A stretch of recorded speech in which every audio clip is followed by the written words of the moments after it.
Queridos noctámbulos, esta noche nos sumergimos en las sombras de la Europa medieval. Un mundo de castillos imponentes, caballeros valientes y campos cubiertos de bruma, pero también de oscuras mazmorras donde no solo se encerraban cuerpos, sino almas. Relaja tu mente. Deja que tus párpados se vuelvan pesados y acompáñanos en un viaje a través de las húmedas celdas de piedra, donde la fe, el pecado y el castigo se entrelazaban en una danza macabra. Imagina por un momento el eco de pasos descendiendo por escaleras de piedra gastada, el chirrido de llaves oxidadas girando en cerraduras centenarias, y el susurro de oraciones murmuradas en idiomas que el tiempo ha borrado. En estas profundidades, donde la luz del sol apenas se atrevía a filtrarse a través de pequeñas rendijas, se desarrollaban dramas humanos que trascendían lo meramente físico. Aquí, en la intersección entre lo terrenal y lo divino, las almas se enfrentaban a su destino eterno. ¿Por qué algunas cárceles medievales fueron diseñadas para retener almas, no solo cuerpos? Esta noche desentrañaremos este misterio, explorando historias de hombres y mujeres atrapados no solo por barrotes, sino por el peso de la salvación eterna. Pero antes de adentrarnos en estos laberintos de piedra y penitencia, debemos comprender que en la mentalidad medieval, el cuerpo y el alma no eran entidades separadas, sino manifestaciones de una misma esencia divina corrompida por el pecado original. En aquellos siglos donde las campanas de las catedrales marcaban no solo las horas sino los ritmos de la salvación, donde cada acto cotidiano era pesado en las balanzas celestiales, las prisiones se convirtieron en microcosmos de la condición humana. Los muros de piedra no solo contenían criminales, albergaban teatros de redención donde se representaba el eterno conflicto entre la gracia divina y la tentación diabólica. Antes de comenzar, comparte en los comentarios desde donde nos escuchas y qué hora es. Es fascinante saber cuán lejos llegan estas historias, cómo atraviesan continentes y usos horarios para encontrarse contigo en la quietud de tu noche.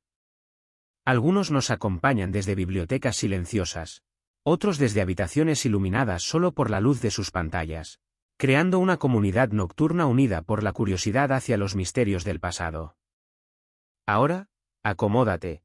Respira profundamente y deja que te llevemos a un mundo donde las cadenas eran tanto espirituales como físicas, donde el arrepentimiento se medía en lágrimas derramadas sobre suelos de piedra fría, y donde la esperanza brillaba tenuemente como una vela en la inmensidad de la oscuridad. Comencemos. En la Europa medieval, las cárceles no eran solo lugares de reclusión, eran instrumentos de la Iglesia y el Estado para disciplinar el alma. La creencia en el pecado y la redención dominaba la vida, y los castigos buscaban purgar el espíritu para salvarlo o condenarlo eternamente. A través de las historias de un campesino acusado de robo, una mujer señalada como hereje y una noble encerrada por desobediencia, exploraremos cómo las mazmorras medievales se convirtieron en arenas donde se libraban batallas espirituales. Que comience nuestro viaje hacia las profundidades donde el tiempo se detiene y las almas susurran sus secretos más oscuros. Nuestro primer viaje nos lleva a las tierras pantanosas de la Inglaterra del siglo XIII, donde las brumas matutinas se alzaban como fantasmas sobre campos trabajados hasta el agotamiento. Es aquí, en un pueblo cuyo nombre el tiempo ha borrado de los pergaminos, donde conocemos a Tomás, un hombre cuyas manos callosas contaban la historia de 1000 amaneceres labrados en la tierra ajena. En un pueblo olvidado de la Inglaterra del siglo XIII, Tomás, un campesino de manos callosas, vivía al borde de la supervivencia. Sus días transcurrían arando campos para su señor feudal, con el estómago rugiendo por un mendrugo de pan duro. La vida de Tomás era la de incontables almas que habitaban los márgenes de la existencia feudal. Despertaba antes del alba, cuando las estrellas aún parpadeaban como ojos cansados en el firmamento, y trabajaba hasta que la oscuridad lo envolvía nuevamente.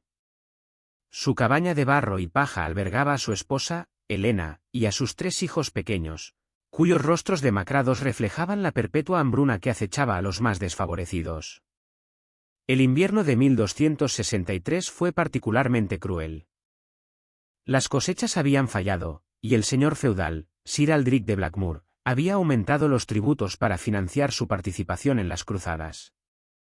Los graneros del señor rebosaban de grano mientras las familias campesinas masticaban cortezas de árbol y raíces hervidas. Tomás observaba cómo sus hijos se consumían día tras día, sus pequeños cuerpos encogiéndose como flores marchitas. Elena tosía sangre en la madrugada, y el bebé más pequeño había dejado de llorar, signo ominoso que helaba el corazón paterno. Una noche de invierno, cuando el viento aullaba como almas en pena entre los tejados de paja, la desesperación se apoderó de Tomás como una fiebre. Desesperado por alimentar a sus hijos, robó un saco de grano del granero del Señor. Sus pasos resonaban como tambores de guerra en su pecho mientras cruzaba el patio del castillo, el saco pesado como su conciencia culpable. Cada grano que se derramaba en el suelo helado le parecía una gota de su propia sangre. Fue atrapado al amanecer, con el saco aún en sus brazos temblorosos. Los guardias del Señor lo rodearon como lobos, sus armaduras tintineando una sinfonía de condena. Sir Aldrich, despertado de su lecho tibio, observó al campesino tembloroso con la frialdad de quien ve una cucaracha en su mesa. Ladrón, escupió la palabra como si fuera veneno. Pero en la mente del noble, el crimen de Tomás trascendía el robo material, era un desafío al orden divino establecido por Dios mismo. La justicia medieval no era indulgente. Tomás fue arrastrado a una celda subterránea en el castillo del Señor, una cámara de piedra húmeda donde la luz apenas se filtraba a través de una rendija no más ancha que la palma de una mano. El aire estaba impregnado del olor a moho, orina y desesperanza acumulada de anteriores prisioneros. Las paredes sudaban una humedad perpetua que hacía que cada respiración fuera un esfuerzo consciente. Pero el propósito de su encierro no era solo castigar su cuerpo, era salvar su alma. El capellán del castillo, el padre Godfrey, un hombre de mirada severa y mejillas hundidas que parecía haber masticado toda la miseria del mundo, visitaba a Tomás diariamente. Sus sermones resonaban en la celda como golpes de martillo sobre un yunque espiritual. Arrepiéntete, le decía, sus palabras cayendo como piedras en un pozo sin fondo, o tu alma arderá eternamente en el infierno. Las cadenas en sus muñecas eran pesadas, pero el peso de la culpa, inculcado por sermones interminables sobre la condenación eterna, era aún mayor. El padre Godfrey no era simplemente un sacerdote, era un arquitecto de almas, un ingeniero de la salvación que creía firmemente que el dolor terrenal era el camino hacia la gracia celestial. Llevaba consigo un libro de oraciones desgastado y un crucifijo de madera que había pertenecido a su mentor, un inquisidor que había salvado cientos de almas a través del sufrimiento. Sus visitas a Tomás seguían un ritual preciso: primero, la lectura de pasajes bíblicos sobre el castigo divino, después, la exhortación al arrepentimiento, finalmente, la amenaza del fuego eterno. La celda de Tomás no estaba diseñada para mantenerlo vivo, sino para romperlo. Era un laboratorio espiritual donde se experimentaba con los límites de la resistencia humana. Sin apenas comida, solo agua turbia y pedazos de pan enmohecido arrojados como limosna, con ratas correteando en la oscuridad como demonios diminutos, se le obligaba a rezar de rodillas sobre el suelo helado hasta que sus articulaciones crujían como ramas secas. Los guardias, hombres brutales que habían aprendido a ver el sufrimiento como entretenimiento, le recordaban que su padecimiento era una penitencia para purificar su espíritu. Si moría, decían entre risas crueles, sería porque su alma no estaba lista para la salvación. Tomás, agotado y hambriento, comenzó a experimentar visiones inducidas por la malnutrición y el aislamiento. Su mente, debilitada por meses de tormento psicológico, empezó a crear sus propios demonios. Comenzó a creer que su delito no solo había ofendado al Señor, sino a Dios mismo. Sus noches estaban llenas de pesadillas donde demonios con rostros de sus hijos muertos lo arrastraban al abismo, donde su esposa Helena se transformaba en una arpía que le reprochaba haber elegido el pecado sobre la virtud de la muerte por hambre. El padre Godfrey observaba esta desintegración espiritual con la satisfacción de un artesano que ve tomar forma su obra maestra. Cada gemido de Tomás era una nota en la sinfonía de la redención, cada lágrima derramada, una perla de penitencia que limpiaba el alma corrupta. El capellán documentaba meticulosamente el progreso de la cura en un diario personal, convencido de que estaba participando en una obra divina. Tras 8 meses de tormento, tiempo suficiente para que murieran 2 de sus hijos por inanición y Helena sucumbiera a la enfermedad, Tomás confesó. Pero su confesión no surgió de la esperanza de liberación, sino porque su espíritu estaba completamente quebrado, como un árbol cuyas raíces han sido cortadas. Las palabras brotaron de sus labios agrietados como sangre de una herida, había pecado contra Dios, había desafiado el orden natural establecido por la providencia, merecía el castigo eterno. Fue liberado en una ceremonia pública diseñada para humillarlo y servir de ejemplo. Marcado como pecador, obligado a llevar un sayo penitencial de tela áspera que le irritaba la piel como una cilice perpetua, Tomás se convirtió en un espectáculo ambulante de arrepentimiento. Los niños del pueblo corrían tras él arrojándole piedras, gritando ladrón, pecador, mientras los adultos lo señalaban como ejemplo de lo que ocurría a quienes desafiaban el orden divino. Su alma, proclamaba el padre Godfrey desde el púlpito dominical, estaba ahora en camino a la redención a través del sufrimiento perpetuo, pero su vida nunca volvió a ser la misma. Tomás vagaba por los campos como un fantasma, hablando con los muertos, rezando compulsivamente, su mente fracturada navegando entre la realidad y las visiones que lo habían acompañado en su celda. La cárcel medieval no había buscado solo retener su cuerpo, había doblegado su espíritu de manera tan completa que llevaba su prisión interior hasta la tumba. La historia de Tomás no era única, sino representativa de un sistema donde el castigo trascendía lo físico para moldear las almas según los dictados de una ortodoxia que confundía el sufrimiento con la santidad, el quebrantamiento con la salvación. Ahora, estimados acompañantes de esta travesía nocturna, dejamos atrás las tierras brumosas de Inglaterra para dirigir nuestra atención hacia el sur, donde el sol mediterráneo bañaba los viñedos de Francia con una luz que parecía bendecir la tierra misma. Pero incluso bajo estos cielos luminosos, las sombras del alma humana podían crecer más densas que en cualquier mazmorra del norte. Es aquí, en las tierras occitanas del siglo XIV, donde encontramos a nuestra segunda protagonista, María, una mujer cuyo crimen no fue robar pan para alimentar a sus hijos, sino atreverse a pensar diferente sobre la naturaleza de lo divino. En las tierras del sur de Francia, en el siglo XIV, María, una joven tejedora de apenas 23 años, se atrevió a cuestionar la autoridad de la Iglesia. Sus dedos, hábiles en el arte de entretejer hilos de lino y lana, también tejían en su mente preguntas que la ortodoxia consideraba peligrosas. Había escuchado a predicadores cátaros que visitaban su pueblo de Montségur en secreto, hombres y mujeres de rostros serenos que hablaban de un Dios puro y de una iglesia corrupta por el oro y el poder temporal. María había crecido observando la opulencia del clero local, el abad Bertrand de Mirepoix, que poseía 3 castillos mientras los feligreses ayunaban por necesidad, los monjes dominicos que predicaban la pobreza desde púlpitos dorados, los sacerdotes que vendían indulgencias como si fueran especias en el mercado. Las palabras de los perfecti cátaros resonaban en su corazón como campanas de verdad. ¿Cómo podía una institución tan mundana ser el único camino hacia la salvación? ¿Por qué debía un alma pura necesitar intermediarios corruptos para alcanzar a Dios? Pero en una época donde la herejía era considerada no solo un crimen contra la fe, sino una enfermedad contagiosa del alma que podía infectar comunidades enteras, su fe secreta la llevó inevitablemente a una mazmorra de la Inquisición. Fue denunciada por Guillaume, un vecino envidioso de su prosperidad como tejedora, quien había notado que María no se persignaba con la frecuencia debida y que poseía libros escritos en lengua vulgar, sospechosos de contener doctrinas heréticas. La arrestaron una madrugada de abril, cuando las primeras flores de almendro comenzaban a brotar en los huertos. Los familiares del Santo Oficio irrumpieron en su taller como cuervos negros, confiscando sus telares, sus libros, sus ahorros, todo aquello que había construido con años de trabajo. María fue conducida encadenada hasta la fortaleza eclesiástica de Carcasona, donde el inquisidor Jacques Fournier, futuro Papa Benedicto XII, había establecido su tribunal de la fe. La celda de María era un agujero de piedra en las entrañas de la fortaleza eclesiástica, diseñada no para contener su cuerpo, sino para aplastar su espíritu rebelde como se aplasta la uva para extraer su jugo. Las paredes, que habían presenciado las confesiones arrancadas a cientos de herejes antes que ella, parecían sudar la desesperación acumulada de décadas. Un crucifijo de hierro negro presidía la celda, sus brazos extendidos como los de un espantapájaros siniestro, recordándole constantemente que incluso Cristo había sufrido por la verdad.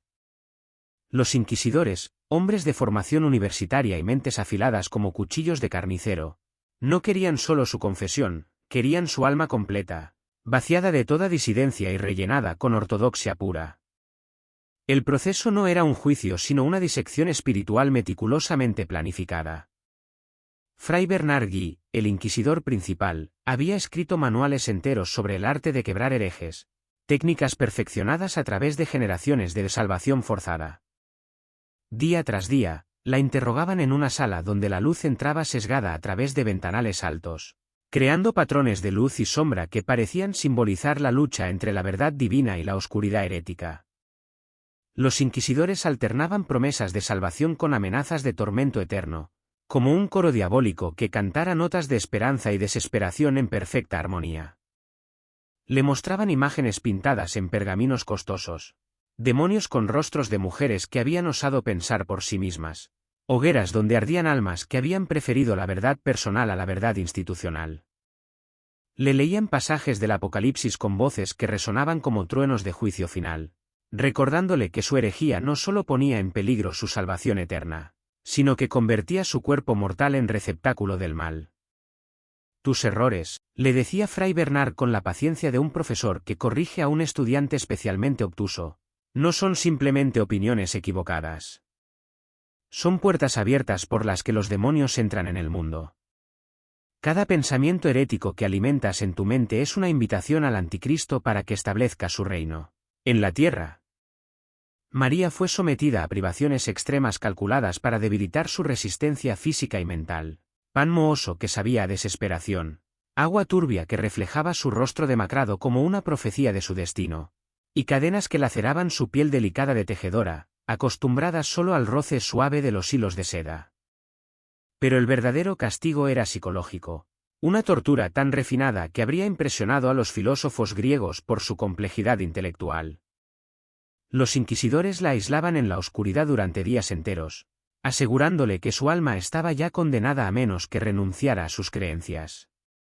Durante estos periodos de aislamiento total, le hacían llegar solo el sonido de voces que recitaban salmos en latín, creando una cacofonía de oraciones que se transformaba en su mente debilitada en el coro de los condenados.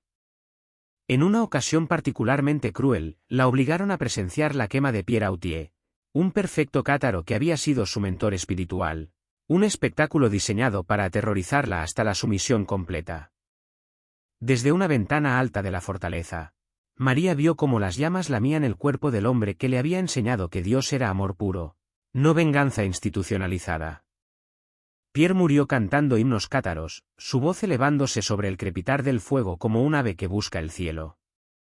Renuncia a tus errores, le decían los inquisidores mientras las cenizas de Pierre se dispersaban en el viento. Y tu alma será liberada de este destino terrible. Mira cómo mueren los obstinados. Mira cómo el fuego purifica la carne corrupta por la herejía. María resistió durante 18 semanas, aferrándose a su fe como un náufrago se aferra a los restos de su barco. Pero el aislamiento constante, el miedo sistemáticamente alimentado, y las visiones de fuego eterno que los inquisidores proyectaban en su mente comenzaron a erosionar su voluntad. Como el agua erosiona la piedra más dura. Sus sueños se poblaron de demonios con rostros de inquisidores, de llamas que susurraban su nombre, de Cristo crucificado que la acusaba de traición a la verdadera fe. La ruptura final llegó una noche de tormenta, cuando los rayos iluminaban su celda como flashes de juicio divino. María, febril y delirante, comenzó a ver a sus padres muertos que la suplicaban que salvara su alma. A Pierre Autier que le gritaba desde las llamas que la herejía solo traía sufrimiento. A la Virgen María que lloraba lágrimas de sangre por los pecados de las mujeres rebeldes. Finalmente, quebrada como un junco en la tormenta, confesó y abjuró públicamente de su herejía en una ceremonia diseñada para humillarla y servir de ejemplo a otros potenciales disidentes. Fue liberada después de 9 meses de cautiverio, pero obligada a llevar una cruz amarilla cosida en su ropa. Una marca de vergüenza que la señalaba como pecadora reformada dondequiera que fuese. La cruz, del color del azufre que según la tradición ardía en el infierno, la convertía en un sermón ambulante sobre los peligros de cuestionar la autoridad eclesiástica. Sus antiguos clientes dejaron de comprar sus telas, sus amigos la evitaban en el mercado, y los niños del pueblo corrían tras ella gritando hereje arrepentida. Pero la verdadera prisión de María no estaba en las cadenas que había llevado, sino en el miedo que ahora habitaba permanentemente en su corazón. La Inquisición había cumplido su propósito con eficiencia diabólica. No solo había retenido su cuerpo durante meses, sino que había doblegado su alma de manera tan completa que ahora se censuraba a sí misma cada pensamiento, cada pregunta, cada duda que pudiera surgir en su mente. La prisión exterior había creado una prisión interior aún más efectiva, forzándola a conformarse no solo con la ortodoxia de la Iglesia, sino con una versión de sí misma mutilada espiritualmente, incapaz ya de la búsqueda sincera de la verdad que una vez había definido su carácter. María vivió 40 años más, pero su alma había muerto en aquella celda de Carcasona. La herejía no había sido simplemente refutada, había sido quirúrgicamente extirpada de su ser, dejando una cicatriz que nunca sanaría. Cerramos nuestro viaje nocturno por las prisiones del alma medieval ascendiendo desde las mazmorras pestilentes, donde languideció Tomás y las celdas inquisitoriales que quebraron a María, hasta las torres más elevadas de los castillos normandos, donde el poder no solo castigaba la desesperación o la herejía, sino que domesticaba la voluntad misma.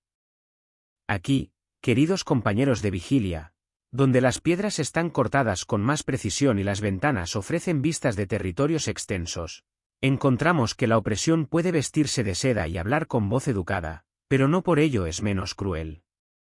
Es en estas alturas aristocráticas donde conocemos a Isabel, una mujer cuyo crimen fue el más imperdonable de todos en una sociedad feudal, atreverse a creer que su alma le pertenecía a ella misma. En el castillo de Ravenshoe, fortaleza del señor Normando Guillaume de Montfort en el año de gracia de 1147, Isabel de Beaumont, una joven noble de 17 años, cometió el acto más subversivo imaginable para una mujer de su posición. Desafió las expectativas de su clase al rechazar un matrimonio arreglado con Henry de Toulouse, un hombre 30 años mayor que ella, conocido por su crueldad hacia sus siervos y por haber enterrado ya 2 esposas en circunstancias que la corte susurraba. Pero no se atrevía a investigar. Isabel había crecido en los salones del castillo de su padre, Lord Edmond de Beaumont, rodeada de tapices que contaban historias de amor cortés, de damas que inspiraban hazañas heroicas y de trovadores que cantaban sobre corazones que elegían libremente su destino. Su educación, excepcional para una mujer de su época, incluía latín, filosofía aristotélica, y las obras de Hildegarda de Bingen, cuyos escritos sobre la dignidad del alma femenina habían plantado semillas peligrosas en su mente juvenil. Su voluntad de elegir su propio destino, forjada en años de lecturas clandestinas y conversaciones prohibidas con su tutora, la monja benedictina Sor Marguerite, era inaceptable en una sociedad donde las mujeres nobles eran peones en juegos de poder que se jugaban entre hombres. La negativa de Isabel no fue un capricho adolescente sino una declaración de principios que desafió los cimientos mismos del orden feudal. Mi alma no es mercancía que pueda venderse por alianzas territoriales, había declarado ante la corte reunida, sus palabras cayendo como piedras en un estanque, creando ondas de shock que alcanzaron hasta los rincones más remotos del reino. Su padre, un hombre generalmente benevolente, palideció ante tal audacia. Los nobles presentes murmuraron entre sí sobre la corrupción que los nuevos aprendizajes traían a las mujeres. El obispo local, Monseñor Thibault, habló de posesión demoníaca. Por su desobediencia, fue encerrada en la Tour de la Dame, una torre del castillo construida específicamente para confinar a mujeres nobles rebeldes, una prisión diseñada no solo para contenerla físicamente, sino para purgar su alma rebelde a través de una reclusión que simularía la vida monástica mientras la quebraba psicológicamente. Era una tradición familiar. La abuela de Isabel había pasado 5 años en la misma torre por negarse a tomar los hábitos después de la muerte de su esposo, y su tía había sido recluida allí por escribir poemas de amor demasiado apasionados. La celda de Isabel era lujosa en comparación con las mazmorras donde habían sufrido Tomás y María. Una habitación circular de 4 metros de diámetro, con muros de piedra caliza finamente tallada. Una estrecha ventana ojival que enmarcaba vistas del valle como si fuera un cuadro cruel de la libertad perdida. Una cama con colchón de paja fresca cambiada semanalmente, un escritorio de roble pulido, y un crucifijo de marfil y oro en la pared que había pertenecido a su bisabuela, Santa Radegunda de Poitiers. Pero la elegancia de su prisión era parte del tormento. Le recordaba constantemente los privilegios que había perdido por su obstinación. El aislamiento era su verdadero castigo, más refinado pero no menos efectivo que las cadenas de hierro. Le estaba prohibido ver a su familia o recibir visitas, salvo las del padre Benedict, Un sacerdote jorobado y de voz melosa que la visitaba diariamente para exhortarla a arrepentirse de su orgullo. Ese pecado capital que, según él, ponía en riesgo no solo su salvación eterna sino la de toda su línea familiar. Tu alma está en peligro, le repetía con la paciencia de quien recita una oración conocida de memoria, y con ella, las almas de las generaciones futuras que esperan nacer de tu vientre obediente. Dios ha ordenado tu destino como esposa sumisa. Resistirte es resistir la voluntad divina misma. El padre Benedict no era simplemente un confesor sino un especialista en lo que los teólogos de la época llamaban la corrección de almas obstinadas. Había estudiado en París bajo la tutela de Abelardo antes de que éste fuera condenado por hereje, y conocía tanto los argumentos filosóficos sobre el libre albedrío como las técnicas más efectivas para desmantelarlos. Sus sermones diarios eran obras maestras de manipulación psicológica, alternando citas de San Pablo sobre la obediencia femenina con amenazas veladas sobre el destino eterno de las mujeres que desafiaban el orden natural. Isabel pasaba sus días en actividades cuidadosamente diseñadas para purificar su espíritu rebelde. Rezar el rosario durante horas hasta que sus labios se agrietaran de tanto susurrar avemarías. Bordar escenas de vírgenes mártires que habían elegido la muerte antes que la desobediencia. Copiar pasajes bíblicos sobre la sumisión femenina hasta que su mano derecha se entumeciera. Cada actividad era una gota de agua constante sobre la piedra de su voluntad, diseñada para erosionar su resistencia a través de la repetición monótona y la contemplación forzada de su propia rebelión. Pero en su interior, lejos de la mirada vigilante del padre Benedict, ardía un fuego de furia y anhelo que ninguna oración podía extinguir.